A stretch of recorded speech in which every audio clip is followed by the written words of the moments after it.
ইয়ামিন হক ববি একজন চিত্রনায়িকা হওয়া একটা পাপ নাকি আমি জানি না, যে তার আসলে এমন কিছু নিউজ উল্টাপাল্টা করাবে বা এমন কিছু লোক দিয়ে থ্রেট দেওয়াবে সো দ্যাট আমি যেহেতু একজন চিত্রনায়িকা আমি আমার ইমেজ বাঁচানোর জন্য আমি অন্যায়ের বিরুদ্ধে প্রতিবাদ করব না বা করতে আসবো না, যেহেতু আমি এতদিন ধরে চাচ্ছিলাম যে এটা সুন্দর একটা সমাধান হোক। এটা অনেক দিনের ঘটনা, আসলে অলমোস্ট 2.5-3 মাস। তো উনি এই জিনিসটা সুযোগ বারবার নিচ্ছিলেন। উনি ভেতরে ভেতরে আসলে অনেকভাবে আমাকে টর্চার করেছেন। তো এই জিনিসটাই তারা হাতিয়ার করেছে যে উনি হয়তোবা ওনার ইমেজের জন্য উল্টাপাল্টা নিউজ করে দিব, উনি সামনে আসবেন না, মূল যে ফ্যাক্ট সেটা নিয়ে আমি সামনে কথা বলবো না।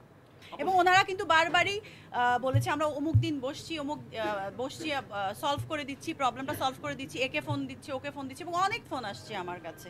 তো আমি বলছি আমি তো এভাবে গোপনে বারবার বসে আপনাদের আজকে এই ডিসিশন দিচ্ছেন, কালকে আরেকটা ডিসিশন দিচ্ছেন, আমার যত দিন যাচ্ছে আমার লস হচ্ছে, আমার স্টাফদেরকে বেতন দিতে হচ্ছে, আমার বিলগুলো দিতে হচ্ছে, তাহলে আমি এটা নিয়ে আসলে কতদিন কন্টিনিউ করব? তখনই আমি আর ওই যেই মারামারি ওরা যে মারলো আমার একজন অপারেশন পার্টনারকে এবং আমার ম্যানেজারকে যে থ্রেট দিল, তারপরে আমি আসলে থানার শরণাপন্ন হই।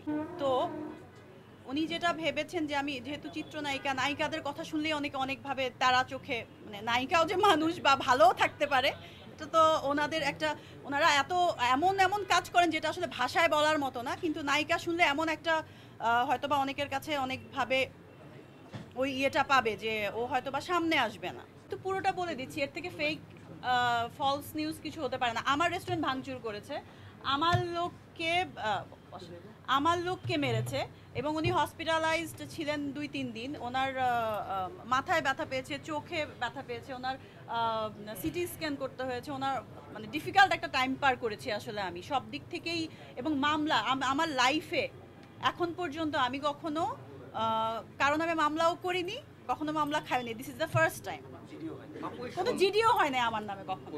তো এখন ওপেন সিক্রেট আসলে, এখন যেহেতু জানলাম ওনাদের যাদেরকে বলছে যে আমাদের ছেলে গিয়াসউদ্দিন আল মামুন এবং তার স্ত্রী শাহিনা ইয়াসমিন।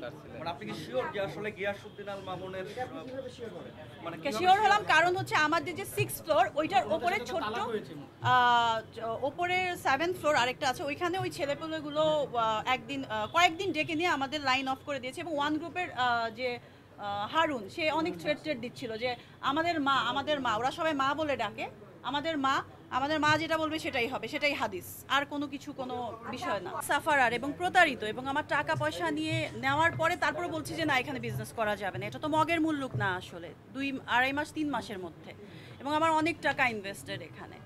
তো তারপরে আমি বাধ্য, এবং তারপরেও ওনারা বলেছেন যে থানায় বসে সমঝোতা করবেন। থানার যে যারা আছেন ওনারা 2-3 বার আমাদের ডেকেছেন, এবং আমি কিন্তু গেছি, আমার টিমের মানুষজন নিয়ে গেছি। তারা কোনোভাবেই আসলে কোনো একটা কথায় স্থির থাকছেন না, একটা কথা বলে আসছেন যে এইভাবে আসলে করছি, পরদিনই আবার দেখি যে উল্টাপাল্টা, মানে বিল্ডিংয়ে অন্য রকমের পরিবেশ। এবং ওই যে ওদের যে সন্ত্রাস বাহিনী, ওই যে ওয়ান গ্রুপের হারুন নামে একজন বারবার এসে শুধু লাইন অফ করে দিচ্ছে, এবং আরও এরকম অনেকে আসলে।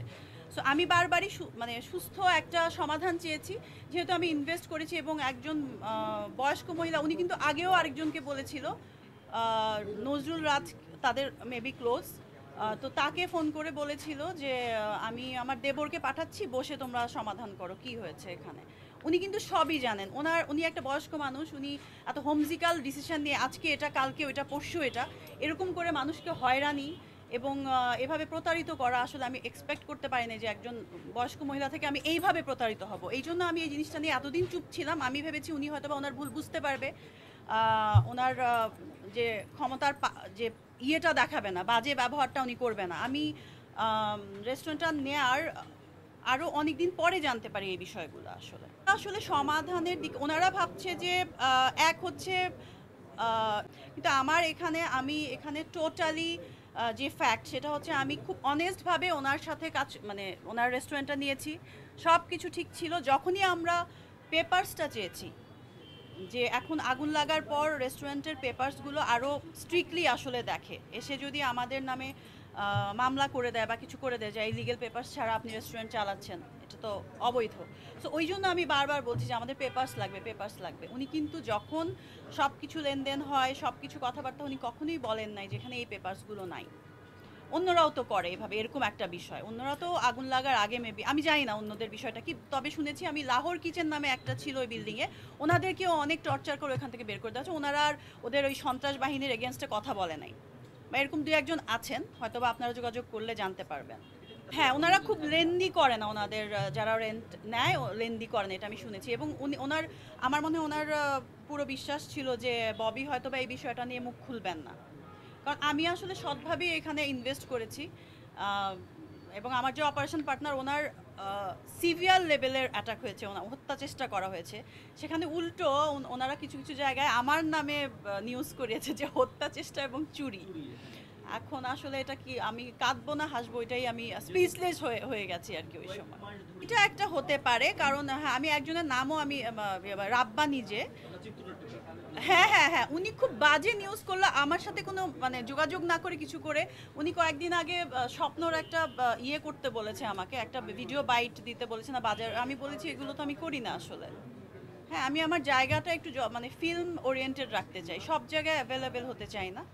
তো আমি একটা সুস্থভাবে বিজনেস করতে এসেছি, ওনারা হয়তো বা হ্যাঁ টোটালি এই পয়েন্টটা আমি কাউন্ট করছি, কারণ ওনার ইয়ে থেকেই প্রথমে আসছে। সো এই বাজে জিনিসটাকে এইভাবে ওনারা ইউজ করতে চাচ্ছে আমার মনে হয়। আমার ওইটা ইয়ে করা আছে, আমার যে অপারেশন পার্টনার আছে ওনার কাছে ডিটেল আছে, বাট সোফার 75 লাখ মানে সব কিছু মিলিয়ে। আমরা যারা আগে রেন্ট নিয়েছি ওরা দুইজন পার্টনার ছিল, তো একজন পার্টনার আমাদের থেকে 15 লাখ টাকা নিয়েছে, তখনই আরেকজন পার্টনার ওনাদের চিটং থাকে, কাবু ভাই না কি যেন নাম, ওনারা ভয়েস রেকর্ড আছে। উনি বলেছে আপনারা ভুল করলেন ওর হাতে টাকা দিয়ে, কারণ ইনভেস্টর আমি ছিলাম, ও তো বাড়িওয়ালার কাছে আসলে অনেক টাকা বাকি রেখেছে, অনেক কিছু বাকি রেখেছে, এই জন্য বাড়িওয়ালার সাথে ওনার প্রবলেম ছিল। অ্যাকচুয়ালি ভুবন রেস্টুরেন্টের যে মালিক ছিল ওনারা দুইজন, একজনই অপারেশন পার্টনার ছিল, আরেকজন ইনভেস্টর ছিল। আমরা যখন টাকা দিয়েছি ইনভেস্টরকে, অপারেশন পার্টনার টাকা দেয়নি, ওদের মধ্যে দ্বন্দ্ব শুরু হয়েছে। এই জিনিসটাকে পুঁজি করে আসলে ভবনের মালিক এবং ওরা মিলে, ওদের যেহেতু টাকা পয়সার লেনদেনটা হয়ে গেছে, ওদের কিছু বাকি ছিল এবং ওদেরও পাওনা ছিল ওদের কাছে। সো আসলে নতুন কাউকে এইভাবে নিয়ে টাকাটা নেওয়ার একটা ফন্দি ছিল। এখন আমার এটা মানে ফিল হচ্ছে, আগে তো আমি এটা বুঝতে পারি না আসলে বিষয়টা। তখন আমরা চেকটা ইয়ে করি, কারণ হচ্ছে এটা ক্লিয়ার না হওয়া পর্যন্ত আমি একজনের ইয়েতে টাকাটা দিতে পারবো না, ঠিক আছে? টাকা 15 লাখ ওরা পেয়েছে, আর বাকি 40 লাখ চেক দেওয়া আছে। এটা তো আমি জানি না, বিকজ আমি যেন সামনে না আসি এবং আমি যেন কথা না বলি, আমি যেন এমনি চলে যাই আমার যত লস হয়েছে যা হয়েছে এগুলো নিয়ে। এবং এই যারা সন্ত্রাস করেছে ওইখানে, যারা ওই সিসিটিভি ফুটেজ আছে সব আছে, ওইটার জন্য, ওইটা ধামাচাপা দেওয়ার জন্য, যেহেতু যখনই কেউ শুনবে চিত্রনায়িকা সবাই ভাববে একটা সেন্সিটিভ ইস্যু।